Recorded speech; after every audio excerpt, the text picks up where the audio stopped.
Hello there, everyone, and welcome to GamePoints episode 363. Although we'll get to go talk about recent gaming news. Tonight, we have the editor-in-chief at Kotaku out.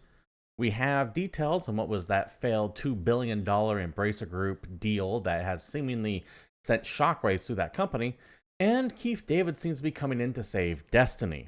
All that and more, but first I want everyone to know this is an audience interactive podcast. So if you're watching live here at twitch.tv/GamePoints, or later at any video hosting service out there, feel free to join the conversation with any questions, comments, concerns, etc. I want to hear what you guys think as well. Let's go ahead and move on to our very first topic here from GamesIndustry.biz. Go Media reportedly fires Kotaku editor-in-chief Patricia Hernandez. Despite what some people might think, I am not going to be here celebrating the demise of her job, nor the demise of Kotaku itself, which I do believe is inevitable after a while. What I want to focus on mainly here is just the fact that a lot of these now smaller game sites are going to be going bye-bye eventually. And if you're not GameStop or IGN, you're all getting replaced with AI. Love it or hate it, that is what's happening. And Go Media is certainly leaning hard into AI generation for certain. Whether or not this actually has anything to do with Patricia Hernandez getting the axe at Kotaku remains to be seen, since details are actually scant. Let's go ahead and go to the article here from GameIndustry.biz. The link to this and all the things that we're going to be talking about the way are down there somewhere in the description or the Discord server, or wherever you might be following this. To the article. Kotaku editor-in-chief Patricia Hernandez has been reportedly fired following a personal disagreement. That's according to journalist Shannon Liao, who spoke to Hernandez after she announced via social media yesterday that this was her last day at the site. According to Liao's updater newsletter, Hernandez now plans to focus on freelance writing. There were no further details on the disagreement that led to Hernandez's dismissal. One quote that you're seeing getting tossed around, by the way, is this specific one right here. Almost every story picked this up, but I think there's more to it than what's going on here. There is a little bit of circling the wagons with legacy media around Hernandez, and the quote is as follows. This is what Hernandez told Uploader. When leadership is, say, getting frustrated at you for writing about Tears of the Kingdom after it releases, I do think there's a limit to how many things can flourish. She's essentially saying, Hernandez is claiming, that Go Media was pissed off that she kept writing about the popular game at the time. And she's saying, well, of course we're going to write about the popular game. Popular game's what gets clicks. However, I'd be very curious to know if there was a very specific article that Go Media took umbrage with. Perhaps that one that was talking about emulating Nintendo games when Kotaku was talking about Breath of the Wild as well. So there could be a little bit of obfuscation going on here of what they were actually talking about. And since Patricia Hernandez is very friendly with a lot of people in legacy media, and the legacy games media tends to be a very close-knit and highly protective group of one another, I highly doubt that any of these questions will actually be asked. And of course, Go Media is not going to say anything. They're a media conglomerate. It's in their best interest just to stay silent about it. So whenever you hear anything coming from what they may or may not have done, keep in mind the horrendous slant many of the people writing these articles have, a lot of them being, if not friends, then at least friendly with the subject on hand, none of which are actively disclosing it. Just something to consider. Now, why does this matter? Why is this important? Well, honestly, it's going to happen to all of them sooner or later. Kotaku, Destructoid, Polygon, anyone who like I said, is not GameStop or IGN is going to be facing the barrel of this gun. What the actual straw that broke the camel's back is, we can only speculate to.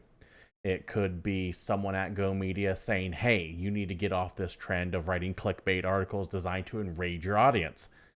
It could be her pushing back against more and more AI-generated articles at that site. Who knows? We don't know. But we can sure as hell speculate where it's going to end. Because at the end of the day, regardless if she was pushing back against AI or because someone at Go Media just took umbrage with how she was running things, they're all going to get replaced by AI. The tech is only going to get better. The articles can literally write themselves. There's no one at any of these older sites that have any particular talent anymore. All those people have left to create their own Substacks or Patreons or YouTube channels or Twitch streams, whatever their preferred flavor of medium is. There's no place for them anymore. There's no money in it anymore. And anyone who's still frantically holding on to these dying websites are fall into one of two categories, in my opinion. Either the first category of they're just unwilling to accept the reality that is unfolding around them, that they are about to all be out of jobs because the venture capital that was propping these sites is gone. The valuation of all these massive media groups has dropped precipitously over the past few years as people are turning away from them into smaller streams of people they actually like. Or two, these people realize they have no talent and that they have nowhere else to go. And when they actually have to stand on their own without a name like Kotaku, Polygon, etc. backing them, no one cares. Take a look at some of the social media accounts of these people that write for this site. And I'm not saying Patricia Hernandez particularly. I actually have no beef against her, once again, just to clarify that. I have met her, I think, once like 10 years ago, briefly somewhere, and the interaction was pleasant. But a lot of these people who have hundreds of thousands of followers on various social media platforms get no engagement. Because what brought those followers wasn't anything they were doing, it was the things that they were associated with. They owe their careers not to their talent, but to those who are around them that happen to be talented. They are bottom feeders. And there is a reason why so many of them fear AI. It's because their content is so subpar that they can easily be replaced with AI in the state it is in now. Give it another year or two, they'll even be writing higher quality content with that. And I say this as someone who does not like the intrusion of AI on all these different levels, be it from acting to article writing to just general fuckery on the internet. I actually am very leery of the AI future because AI isn't going to be thinking on its own. It's going to be thinking with the brain of the people who program it. And the people who are making those decisions are very unsavory onto themselves. But the reality of the situation is it's here. It's not going anywhere. And it's just going to get more refined. I was about to say better, but that has more of a positive connotation than I wish to convey right now. It is here. There is no point in crying about it. There is no point in stomping your feet and going, we don't want AI. Because if you don't do it, another site will.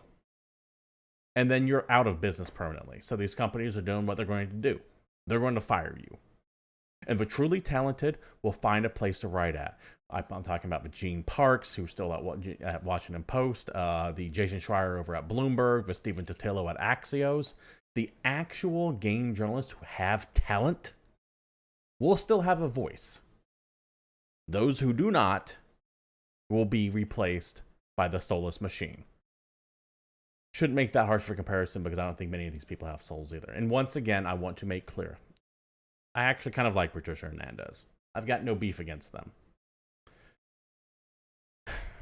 But this reckoning has been a long time coming. And it is okay to take a bit of schadenfreude from it. Let me know what you all think down below. Am I on target here? Am I off base? Should I be pushing back against AI even if it means simply delaying the inevitable a couple of years? Or should we be actively trying to learn how to use it in our daily lives because there's no way the genie is going back in the bottle? Please let me know down below. Moving on to the next article here. This is via Axios and by Stephen Totilo, a guy I was mentioning earlier. We now know the reason why that Embracer Group deal went kaboom, or at least we know who was behind it, I should say. To the article itself, Scoop. Saudi-funded Seve Games was the mysterious partner in collapsed $2 billion Embracer deal. Totilo, I love your work, but God, do I hate the formatting of Axios. What is this bullet point shit? Come on. You're not write an article, please, for the love of God. Moving on to that said article. The previously unknown partner in a $2 billion video game mega deal that mysteriously and dramatically collapsed last spring was Saudi government-funded Seve Games Group, Axios has learned. The fallout of the failed deal sent shares of Embracer Group, Savvy's would-be partner and one of the most voracious acquirers of video game studios in the last several years, plummeting and forced it into cost-cutting mode. Important to note that at this point, Embracer has closed down a couple of studios with many more on the way. I think they have a big report due on October 1st. I think it's October 1st when their financials drop. Once again, I think. I don't have that date right in front of me. So we're going to actually see the extent of how badly this deal fucked Embracer. A very clear case of a company that grew too fast, way too quickly, and was hungry for venture capital, only to have it suddenly dry up at the 11th hour. And now they have to make radical changes to what was going on. Back to the article. More broadly, the revelation may raise questions about how Saudi Arabia will proceed with its controversial ambitions to invest $38 billion into the video game industry. Axios learned from 4 sources familiar with the deal who were not authorized to speak about publicly after reviewing documentation related to the planned partnership. Now, typically you might have a saying, sources say is Greek for bullshit, but when you have 4 of them independently verifying acts that are going on, I'm willing to trust Totillo on this. And like I said, Totillo is one of the few journalists out there that actually has a decent reputation to continue doing this even in the age of AI. So if he says that this was the person who was behind the deal, I am willing to trust him on it. What does this say, however, about the Zavala Group, part of, what is it, the Public Investment Fund from Saudi Arabia? Well, you have to ask yourself one of 2 questions. You have to ask yourself a question. Is it because they're having issues actually getting the funding to invest in games like they would? Or did they see Embracer as a sinking ship and decided not to tie their own boat to it? Or it could be a combination of the 2. Either way, I would say it's less about whether or not the Saudi Arabian group is going to be able to still continue buying games. I'd imagine that they're going to invest heavily in a bunch of smaller structures out there. But I will say that it seems like Embracer is fucked. My gut tells me that the Savoy Group, forgive me, I don't know if there's an actual accent on there or not. Savvy, let's just call it Savvy.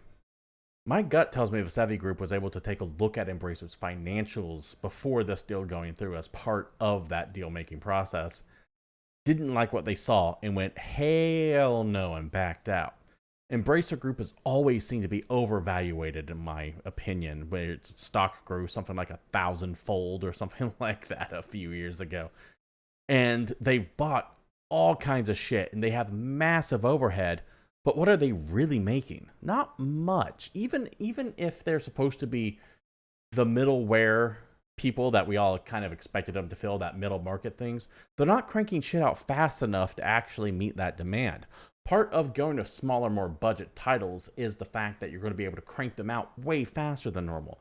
So your turnaround is much quicker, even though you're not necessarily getting the same quality as, say, a Call of Duty or an Assassin's Creed every year. Yes, I know we can argue on the quality of those games another time, but you get what my point I'm trying to make is. Embracer Group's not only making middling tier stuff, some of it great, some of it actually exceptional in my opinion, but they're not doing it nearly as fast as they need to be able to be supporting the number of studios that they have under their entire umbrella. The, whatever that most recent one is, I think it was like Campfire or Campground or something like that, reported on one of their closings a couple weeks ago. That's just going to be the first of many. I expect when that quarterly financial report hits on, let's just say October 1st, it could be September 1st, I could be wrong on that. But when that report hits, I expect them to be announcing they're closing tens of studios, thousands of people laid off. That is my personal gut feeling. I could be dead ass wrong, but I don't think I am. Once again, let me know what you think down below. I don't think this actually says too much about the Savvy Games Group itself. I think Embracer was the weak link here.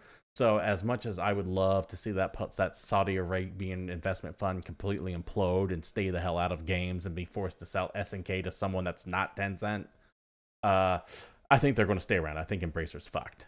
And who knows, they might actually get gobbled up by Tencent given how some things are going. A little bit of a story I want to kind of mention here real quick. I'm going to show you 2 pages real fast, Metacritic and OpenCritic, to both show you that Baldur's Gate 3 is currently listed as the highest rated video game ever, it seems. Sitting at a strong 97% here on OpenCritic, topping Mario Odyssey, Breath of the Wild, Tears of the Kingdom, Red Dead Redemption 2, and Elden Ring.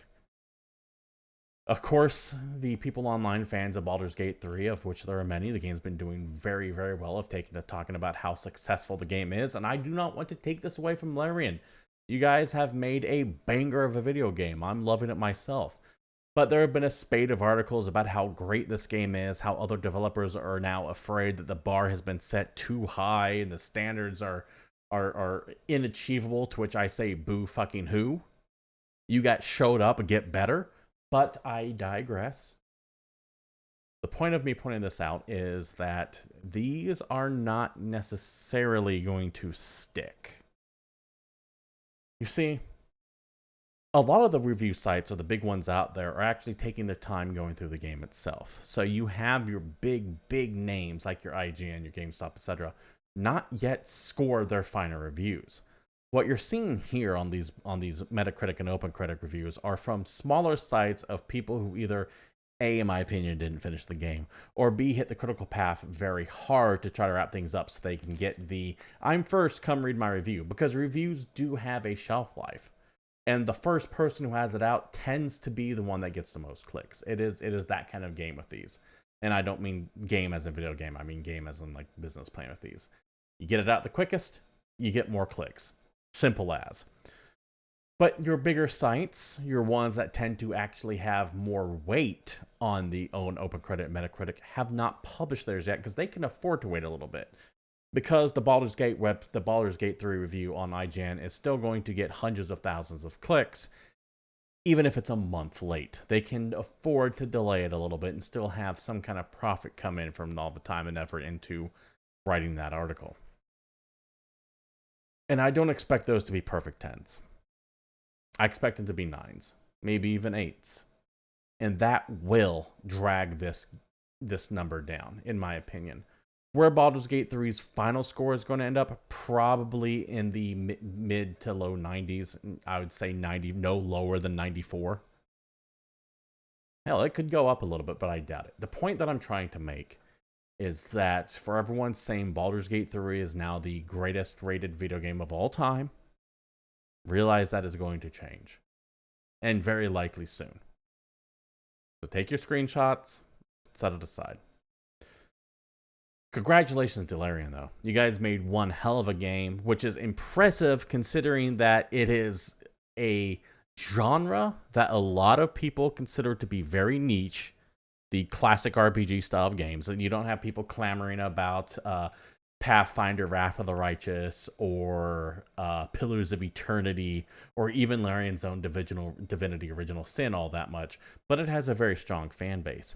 Something about this one, though, really got people hooked into it hard. I don't know if it was the bear sex. That certainly helped.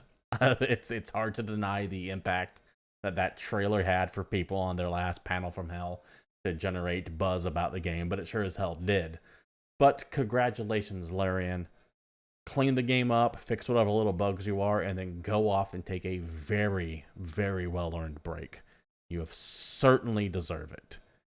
And once again, congratulations to everyone out there, and you have a certified hit both commercially and critically on your hands. I'm looking forward to what you guys are doing next. Speaking of things that are coming up next, here from Video Game Chronicle, we got to talk about how Geoff Keighley's opening night live seems to be, I don't want to say scaled back. Well, let's just say scaled back. Sure. Geoff Keighley says this year's opening games night live is less about announcing new projects. I have a reason why I'm going to bring this up, but let me read you the article first.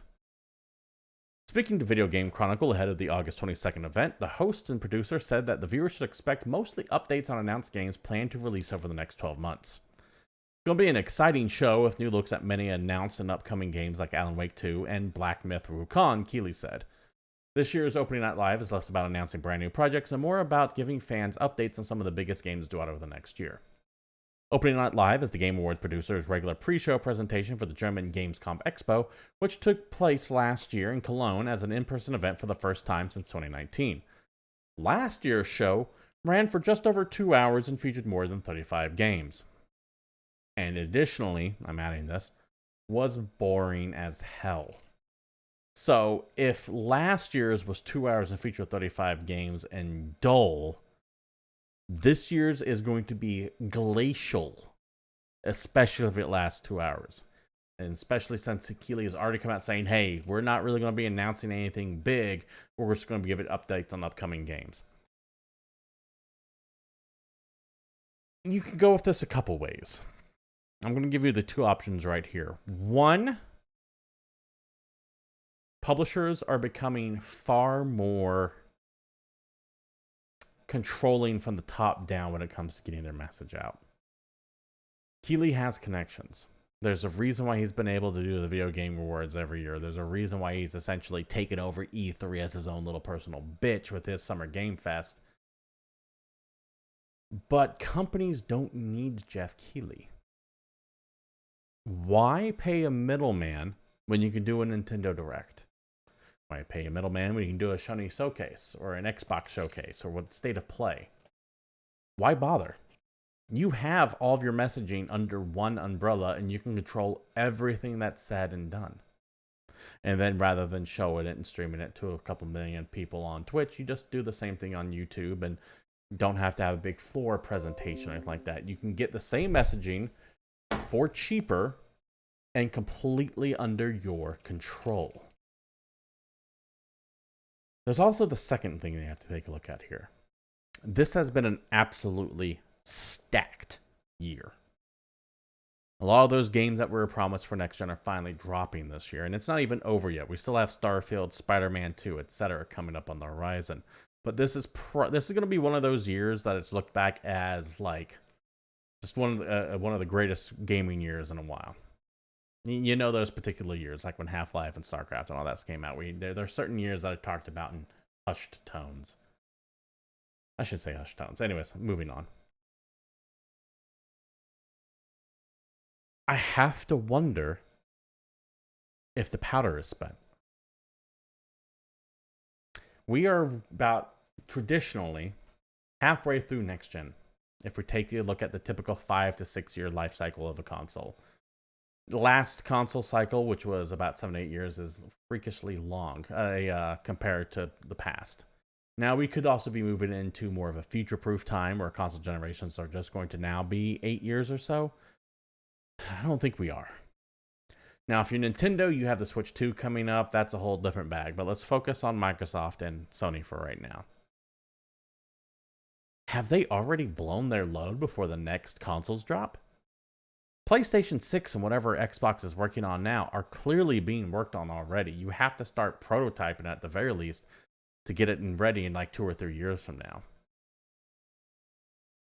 Have we seen all the big major games? Is this like the big spurt before another generation comes along? And I don't mean by another generation next year or even in 2025. But you have that death of a console where people start going, okay, we need to start making it for PlayStation 6 or Xbox, whatever. And everyone has been so quiet. It's a little... I don't know. I don't trust Sony not to be spilling the beans on their shit. Now, there's rumors of them doing another state of play or even a showcase before the end of the year, detailing what they have upcoming. But given that we're starting to enter a very difficult time financially, companies are wanting to bump up their numbers as high as they can before that hits. Which means Sony would be, in my opinion, Sony would be showing off what they have upcoming now. Same with Microsoft. Microsoft really never materialized to begin with. They still have multiple projects that they announced at the beginning, even before this generation have materialized.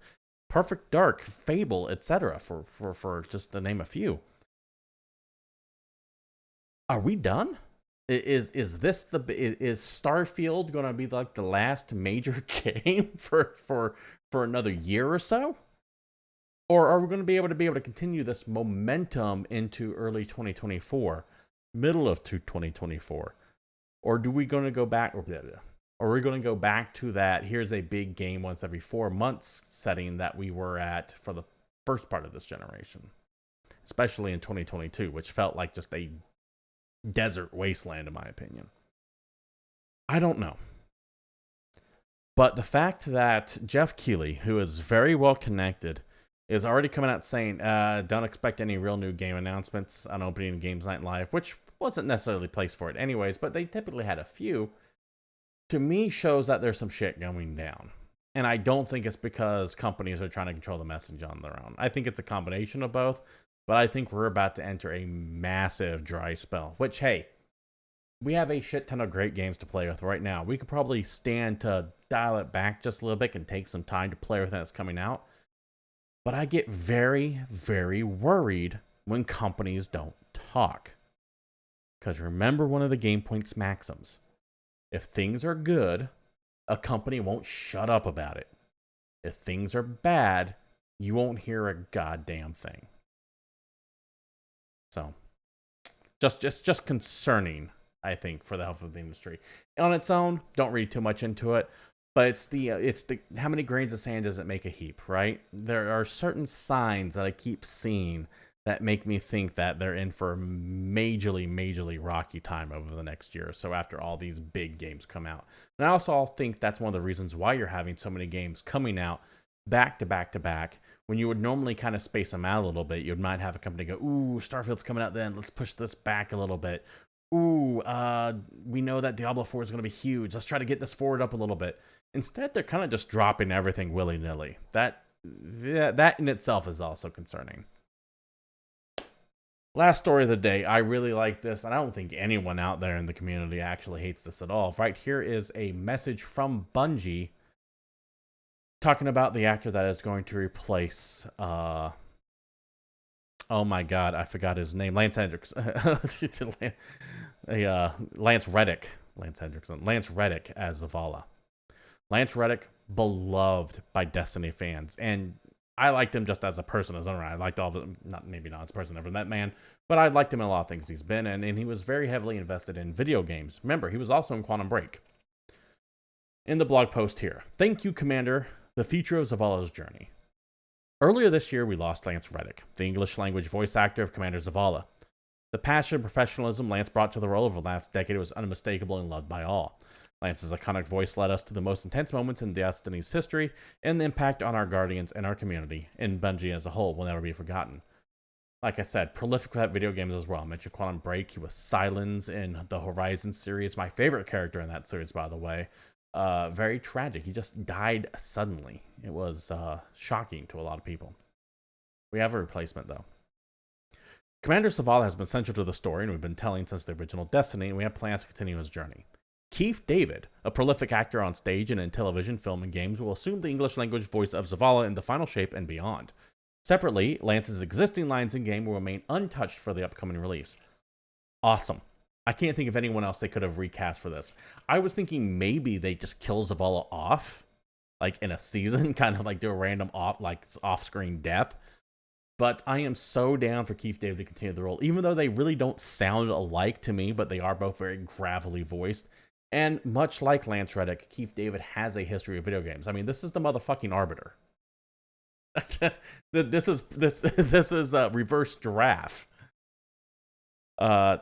Keith David has been... He's Vice President Keith David from Saints Row. He knows video games as well. So when it comes to casting, I can't think of anyone better off the top of my head to fill in Zavala's role. I did think maybe for a hot second Idris Elba, but I think he's a little too sophisticated. And what I mean by that is Zavala strikes me as very no nonsense, but at the end of the day, he can be a brawler. Idris Elba strikes me as more of the secret agent role. So his upcoming role in Phantom Liberty, and rumored constantly to possibly be a James Bond, seems more fitting for his style of delivery than Zavala. Keith David has that gravitas, however, and I think this is going to be excellent. And what I really liked about seeing this announcement is that everyone, it seemed to me anyways, that everyone online heard it and kind of went, fucking awesome. There was no bickering about it. There was no hating on it. There was no bitching or politicking or lame-ass attempts on trying to make some kind of culture war issue out of it. It was just a community collectively going, good fucking call, Bungie. And I happen to agree with them in this case. Looking forward to what Keith David can bring to the world of Zavala as well as we move into Destiny's, what do we want to call it, final chapter with the final shape, the beginning of whatever the hell they're going next. They're certainly wrapping up the big storyline here. So I'm glad to see the character Zavala staying important all the way through the end and not just getting unceremoniously poochied between seasons somewhere. I also like that they're going to be still using Lance's existing in-game dialogue that he's already recorded rather than just re-recording it. Keep that legacy intact. Keep that in mind. I wonder if Bungie's put up any kind of memorial to him. I have been out of the Destiny community for a while. I'd be very curious to know if they actually put up like a little statue or something like that. I think they did. I know Horizon did. Horizon updated like a Lance Reddick, like light hologram somewhere, I think, in Horizon 2, I think. I'm now getting the games confused. Anyways. Welcome to the Destiny family, Keith David. Looking forward to seeing what you can do. And that's my last story that I have today, which means that wraps up the show as well. This has been GamePoints episode 363, and thank you all for showing up. I do stream this live every Tuesday at 8 p.m. Pacific Standard Time right here at twitch.tv/GamePoints, and you can feel free to come on by and join the conversation. If you can't join us live, you can catch us at any myriad of video hosting platforms, be they Rumble, YouTube, BitChute, etc. And I do stream throughout the week here as well, if you want to come on by and say hey then. You can follow myself on X at CapitalistPig21, and you can also join our Discord group, which is linked provided down below, as are all the stories that we talked about today. I suggest you go read them all on your own.